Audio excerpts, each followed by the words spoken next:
2019 మనం ఇక్కడ చూసాం. ఇప్పుడు బీహార్కైనా అదే వర్తిస్తుంది. ఇప్పుడు ఆయన రూలింగ్లో ఉన్నాడు. రూలింగ్లో ఉన్నప్పుడు ఇప్పుడు ఎన్డీఏ కూటమి ఆయన చేరు కూడా దాదాపు సంవత్సరం పైన అవుతుంది. ఈ మధ్యకాలంలో ఏం తెచ్చాడు అనేది చెప్పుకుని ఫర్దర్గా చెప్తే ఎన్నికల అంశంగా జనం రిసీవ్ చేసుకుంటారు తప్ప లేనప్పుడు ఏమవుతుందంటే అపోజిషన్ వాళ్ళు ఉన్నప్పుడే చేయలేదు రేపు ఏం చేస్తాడు అనేది ఒకటి వస్తుంది. ఇంకొకటి ఏంటంటే మీరే మాట్లాడదురు మీకే ప్రశ్న. ఇప్పుడు ప్లానింగ్ కమిషన్ స్క్రాప్ చేసి నీతి ఆయోగ్ని తీసుకొచ్చారు. రేపు పొద్దున దేశ విశాల హితం కోసం నీతి ఆయోగ్ని స్క్రాప్ చేసి ప్లానింగ్ కమిషన్ తీసుకురావచ్చు కదా. ముగిసిన అధ్యాయాలు అటక మీద పెట్టేసాం, బూజు పట్టినాయి, ఇవన్నీ ఏముంది. మనకు అవసరం అయితే 370 స్క్రాప్ చేయలేదు లేదా అమెండ్ చేయలేదు. నీతి ఆయోగ్ అనేది ఏంటంటే రాజకీయంగా చెప్పాల్సి వస్తుంది. అదేమి కాన్స్టిట్యూషనల్ బాడీ కాదు. ఫస్ట్ ఆఫ్ ఆల్ నీతి ఆయోగ్ అనేది ఒక రాజకీయ ఎత్తుగడ. అది ఎందుకంటున్నానంటే పండిట్ జవహర్లాల్ నెహ్రూ అప్పటి నుంచి కూడా ప్లానింగ్ కమిషన్ వచ్చి 5 years ప్లాన్ కింద పెట్టి 5 years నెక్స్ట్ 5 years ఏం చేయాలి ఒక ప్లానింగ్ ప్రకారం పోతూ ఉండేది ప్లానింగ్ కమిషన్. దాని ఉద్దేశం అది. వీళ్ళు ఏంటంటే కాంగ్రెస్ ముద్ద నుంచి బయటకు తీసుకురావడానికి నీతి ఆయోగ్ అని చెప్పి బీజేపీ ప్రభుత్వం వచ్చినాక దాన్ని రీప్లేస్మెంట్ చేసుకొచ్చారు. దాంట్లో కూడా ఇంకేం చెప్పారు, ప్లానింగ్ కమిషన్కి నీతి ఆయోగ్ ఇచ్చారు. నీతి ఆయోగ్లో రాష్ట్రాల ముఖ్యమంత్రులు కూడా భాగస్వాములు ఉంటారు. రాష్ట్రాల ముఖ్యమంత్రులు భాగస్వాములు ఉన్నప్పుడు నీతి ఆయోగ్లో ఏ రాష్ట్రానికి కూడా అనుకూలంగా నిర్ణయాలు రావడం కష్టం అవుతుంది. ఎందుకంటే ఇప్పుడు స్పెషల్ స్ట్రాటజీ అందరి జుట్లు ముడేసేసి తన్నుకు సావండి అనే పద్ధతిలో కేంద్ర ప్రభుత్వం నారాయణ గారు చెప్పినట్టుగా తాముడాలు ఇచ్చాను తన్నుకు సావండి అనే పద్ధతిలో ఉంటుంది. అయితే ఒకటి దీంట్లో ఏంటంటే నీతి ఆయోగ్ మా రాష్ట్రానికి కావాలని అడగొచ్చు తప్ప పక్క రాష్ట్రాల మీద ఆ ప్రభావం పడినంత వరకు కూడా ఏ ఇబ్బంది ఉండదు. అది అందరూ తెలుసుకోవాల్సింది. మౌలికంగా తెలుసుకోవాల్సింది ఏంటంటే నీతి ఆయోగ్లో నీ డిమాండ్ నువ్వు అడుగు, కానీ నీ డిమాండ్ మూలంగా నీ పక్కడికి నష్టం జరగకూడదు అనేది కాన్సెప్ట్లో వచ్చింది నీతి ఆయోగ్. అంతకుముందు అట్లా కాదు. సెంట్రల్ గవర్నమెంట్ బుల్డోజ్ చేసేది. ప్లానింగ్ కమిషన్ పేరు చెప్పి వాళ్ళు ఇవ్వాలనుకున్న వాళ్ళు ఇచ్చేవాళ్ళు, లేనట్టు ఉండేది. ఇప్పుడు అట్లా కాకుండా నీతి ఆయోగ్లో మెజారిటీ సీఎంలు ఒక మాట మీదకి వస్తే కనుక నిర్ణయం వస్తుంది అక్కడ. సో అందు గురించి ఏంటంటే 2 రకాలుగా కాంగ్రెస్ ముద్ర చెరిపేసి బీజేపీ ముద్ర తీసుకురావడానికి కూడా ఒక ప్రయత్నంగా కూడా మనం భావించవచ్చు. కానీ దాంట్లో ఒకటి ఏంటంటే దాంట్లో కూడా నీతి ఆయోగ్ పెట్టడం వల్ల రాష్ట్రాలకు మేము ప్రాతినిధ్యం ఇచ్చాము. రాష్ట్రాలు ఎవరి వాయిస్ వాళ్ళు చెప్పుకోవడానికి అవకాశం ఇచ్చామని చెప్పుకోవడానికి కూడా. ఎందుకంటే ఇప్పుడు పవర్స్ లేని పెదరాయుడు కండువాలు ఎవరికి ప్రయోజనం? ఉత్తనే భుజాన్ని వేసుకోవడానికి పనికి వస్తాయి. కానీ అల్టిమేట్గా నీతి ఆయోగ్ చేసినా ప్లానింగ్ కమిషన్ చేసినా సెంట్రల్ గవర్నమెంట్ ఇవ్వాల్సిందే ఫండింగ్ అంతా. అయితే ఈ నీతి ఆయోగ్ నిర్ణయం చేసినప్పుడు దాన్ని డిఫర్ చేస్తే కేంద్ర ప్రభుత్వం అబాస్పాలు అవుతుంది. మీరు యమగోళ సినిమా చూసుంటారు ఎన్టీఆర్. దాదాపు అందులో 20 నిమిషాలు ఆయన యమసభలో మాట్లాడతాడు. అక్కడికి వెళ్తాడు దేవాంతకుడు. యమగోళకి ముందు దేవాంతకుడు యమగోళ అయితే 20 minutes పైన ఎక్స్టెంపోర్ మాట్లాడుతూ మేము మా దేశంలో భూమి మీద మా దేశంలో 42 సార్లు మేము రాజ్యాంగాన్ని సవరించుకున్నాం, మాకు కావాల్సినప్పుడు మేము మార్చుకుంటామని చెబుతాడు. ఎంత పొలిటికల్ సెటైర్, చాలా సటిల్ సెటైర్ అందులో కనిపిస్తుంది. అందులో అంటే డైరెక్టర్ ఆయన ఎప్పుడో విజువలైజ్ చేశారు. అదే 30 ఏళ్ళ 40 ఏళ్ళ సినిమా తెలియదు. సో అప్పుడే విజువలైజ్ చేశారు. ఒక యువజన నాయకుడు ఆధ్వర్యంలో ఈ కుటుంబ సంక్షేమ ఆపరేషన్లు జరుగుతున్నాయి, సంజయ్ గాంధీ గురించి ప్రస్తావన చేస్తూ. అంటే అప్పట్లోనే వాళ్ళు 40 ఏళ్ల క్రితమే వీళ్ళు విజువలైజ్ చేసిన సంగతులు ఇవాళ మనం ఈ పరిణామ క్రమంలో చూసాం. 77 పార్లమెంట్ ఎలక్షన్ ముందు ఢిల్లీలో ఒక పెద్ద సంఘటన జరిగింది, టర్క్మన్ గేట్ అని చెప్పి. అక్కడ ముస్లిమ్స్ని ఓచుకోత కింద నిర్బంధ బర్త్ కంట్రోల్ ఆపరేషన్లు చేయించారు.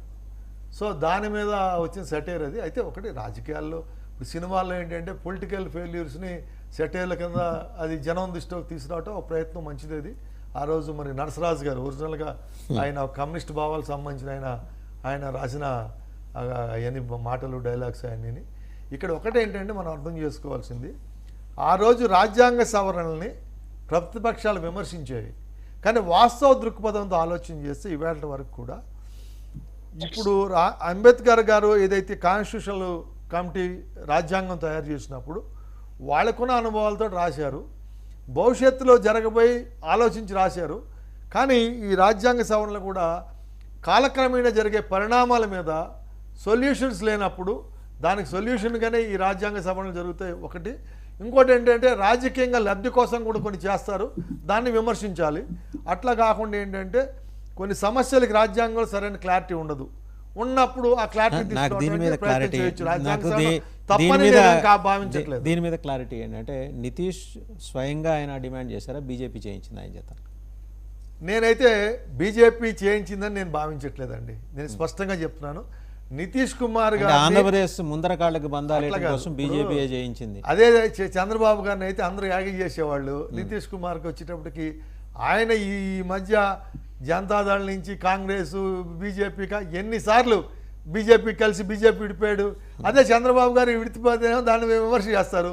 నితీష్ కుమార్ గారు చేసిన దాన్ని కూడా విమర్శలు వస్తాయి. కానీ కూడా ఆయన చెప్పేది ఏంటి, అక్కడ బీహార్లో నా రాష్ట్రం రాజకీయ ప్రజలు నాకు ముఖ్యం అంటాడు. నా రాజకీయ అంటే రాష్ట్ర అభివృద్ధి కోసం ఆయన చేస్తానని చెప్తాడు. అదే చెప్పే కదా ఎన్నికల అంశం ముద్ద, దానికి ఆయన చెప్తున్నాడు. ఇప్పుడు ఏంటంటే ఇదివరకు ఇప్పటికి పరిస్థితి తేడా ఏంటంటే నువ్వు ఎన్డీఏలో ఉన్నావు కాబట్టి నువ్వేం చేస్తావు అనే దాని మీద ఒక ఎన్నికల అంశం కింద అది చేశాడు. సరే, దాన్ని ప్రతిపక్షం యాగి చేయటంలో అర్థం ఉంది. కానీ దాన్ని ఎన్డీఏ కూటమికి ఆపాదించడంలో ఒకటి, ఇంకోటి కూడా ఏంటంటే చాలా చర్చలు జరిగినాయి. ఈవేళ ఉన్న పరిస్థితిలో నితీష్ కుమారు చంద్రబాబు గారు వీళ్ళిద్దరూ లేకపోయినట్టయితే బీజేపీ గవర్నమెంట్కి స్పష్టంగా నిలబట్టడం వీళ్ళే కారణం. కాబట్టి మరి వాళ్ళకి అనుకూలంగా అంటే వాళ్ళ వ్యక్తిగత ప్రయోజనాలు కాదు, మీరు అన్నట్టుగా రాష్ట్రాలకి ఎన్నికల అంశం కింద వాళ్ళ రాజకీయ ప్రయోజనాలకు రాష్ట్రం ముడిపడి ఉంటుంది. రాష్ట్రంలో ఎన్నికల్లో గెలవాలంటే రాష్ట్రానికి ఏదో చేయాలి. కాబట్టి వాళ్ళు అడగటంలో తప్పుందనేం లేదు. కానీ కాకపోతే సాధ్యాసాధ్యాలు మిగతా రాష్ట్రాలని కూడా దృష్టిలో పెట్టుకుని ఆలోచన చేసినప్పుడు ఇంకొక విషయంలోకి ప్రస్తావన చేయాలి. గుజరాత్ వరకు వచ్చేటప్పటికి మోడీ గారు అమిత్ షా గారు ఈ 10 ఏళ్లలో ఎంత ఫండ్స్ డెవల్యూషన్ చేశారు అనేది ఆలోచన చేస్తే వీళ్ళు అడగడంలో తప్పుందని భావించాల్సిన అవసరం అయితే లేదు. ఇంకొకటి ఏంటంటే ఇంతకుముందు మాట్లాడినప్పుడు వైసీపీ నాయకులు కూడా దీన్ని స్వాగతించారు. స్వాగతించే వరకు ఒకటే, అయితే మీరు మాట్లాడేటప్పుడు, ఎందుకంటే దీని మీద జనసేన టీడీపీ బీజేపీ మాట్లాడటంలో అర్థం ఉంది. కానీ మీరు మాట్లాడాలంటే ముందు మేము చేస్తామని మేము ఫెయిల్ అయ్యాము అని మీరు ఆ తప్పు ఒప్పుకొని ఎదుటి విమర్శ చేస్తే బాగుండదు తప్ప ఒకసారి కానీ మన తప్పు ఒప్పుకుని ఎదుటి విమర్శ చేయాలి. మేము తప్పు చేస్తాం కానీ ఎదుటి అనేది కరెక్ట్ కాదు. ఎవరైనా ఏ రాజకీయ పార్టీ, నాట్ ఓన్లీ వైసీపీ, ఏ రాజకీయ పార్టీ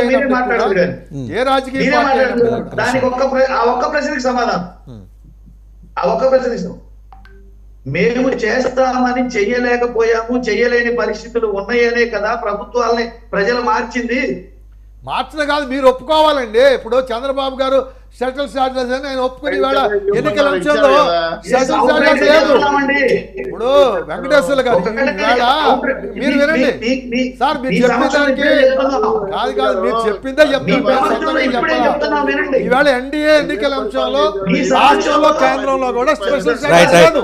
ఓకే, శివపార్వతి గారు మాట్లాడండి. రైట్, చౌదరి గారు ఒక్క నిమిషం, టైం కూడా అయిపోతుంది. శివపార్వతి గారు చంద్రబాబు గారు మిగతా వాళ్ళు చౌదరి జనసేన కానీ ఎన్నికల్లో కాదు, మీరు తెలుగు సినిమా డబ్బింగ్ తమిళ్లో చేస్తే మళ్ళీ దాన్ని తెలుగులో డబ్బింగ్ చేసినట్టు మాట్లాడుతున్నారు.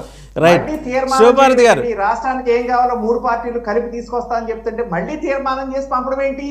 మీకు లేక ఊరికే మాటలు కాదు, మేము చేతలు చేస్తాం. మీరు అందరూ ఏం టెన్షన్ పడదు, కంగారు పడదు. ఆయనకి రామ్ కుమార్ గారు ఒక్క నిమిషం చౌదరి గారు, ఎన్డీఏ కూటమిలో కూడా స్పెషల్ స్టాటస్ అనే దాన్ని సబ్జెక్ట్ లేదు, ఎన్నికల అంశం కాదు అది. టాపిక్ డైవర్ట్ అవుతోంది. శివపార్వతి గారు మాడతారు. రామ్ కుమార్ గారు శివపార్వతి గారు మాడతారు. ఒకసారి శివపార్వతి గారు చెప్పండి. ఇందాక మన వైసీపీ సోదరులు మాట్లాడుతున్నారు, చంద్రబాబు గారు కూటమి చెప్పింది చేయడు అని. ఇంకెన్నాళ్ళు ఇలాగ ప్రజలు పబ్బి పెడతారండి. ఇప్పుడు పెన్షన్స్ ఇస్తా అన్నారు, ఈ రోజు స్టార్ట్ అవుతుంది. అయింది ఆల్రెడీ స్టార్ట్ అయింది, ఇవ్వడం కూడా స్టార్ట్ చేశారు, పెంచింది స్టార్ట్ చేశారు. మరి ఇప్పుడు వీళ్ళు హామీలు ఇస్తారు, మేనిఫెస్టో ఉండదు, అది ఇదని ఎంతకాలం ప్రజలు మభ్య పెడతారు? ఇక్కడ గెలిచిన దగ్గర నుంచి జగన్మోహన్ రెడ్డి గారు ఆయన అధికారంలోకి వచ్చిన తర్వాత వాళ్ళ పార్టీ ఎమ్మెల్యేలు ఎప్పుడు వెళ్ళారండి ప్రజల్లోకి? సంవత్సరంన్నర తర్వాత వెళ్ళారు. అది కూడా ప్రజాధనాన్ని భారీగా దుర్వినియోగం చేసి వీళ్ళేదో పెద్ద లార్డులు లాగా వెళ్ళినప్పుడల్లా వేలాది కోట్ల రూపాయలు నాశనం. ఈ రోజు గెలిచిన దగ్గర నుంచి 164 మంది ఎమ్మెల్యేలు ప్రజల్లో ఉన్నారు. ప్రజా దర్బారు గాని, జనగణం గాని, ప్రజలు అర్జీలు తీసుకున్నారు. ముఖ్యమంత్రి గారు గాని, ఉప ముఖ్యమంత్రి గారు గాని, మంత్రులు గాని ఎక్కడ ఉన్నారు? ఈ రోజు ఎట్లా వర్క్ చేస్తున్నారు? ఆ రోజు మీరు ఎట్లా వర్క్ చేశారు? ప్రజలు గమనించరా ఏంటి? ఈ రోజు ఎలాగా ప్రతి ఎమ్మెల్యే ఈ రోజు ప్రజలకు అందుబాటులో ఉన్నారు. ప్రతి మండలంలో అందుబాటులో ఉన్నారు, తిరుగుతున్నారు. మా జనసేన ఎమ్మెల్యేలు 21 మంది డైలీ ప్రజలు ఎక్కడో ఏదో ఒక పని చేయిస్తానే ఉన్నారు. ప్రతి వాళ్ళు తిరగకపోతే మీ హెడ్ మాస్టర్ ఊరుకోరు కదా పవన్ కళ్యాణ్ గారు. ఆయన బెత్తం పట్టుకొని ఎంబడిపడి తిరిగేలా చేస్తారు. మేము ఒక్కలమే కాదు, టీడీపీ కూడా, బీజేపీ గెలిచిన 8 ఎమ్మెల్యేలు కూడా వాళ్ళు కూడా ఎంత డెడికేటెడ్ వర్క్ చేస్తారంటే ఇక్కడ ఒక యుద్ధ ప్రాతిపదికన చేస్తున్నారు. మీ నియోజకవర్గం కన్నా లక్ష్మీనారాయణ గారు గెలిచిన తర్వాత కనీసం ఒక్కరోజు కూడా వచ్చిన దాఖలాల్లో ఒక స్టేట్మెంట్ కూడా లేదు. మీ నియోజకవర్గంలో ఎగ్జాంపుల్ ఆయన రోజుకి ఎంతమంది కలుస్తున్నారు? శివ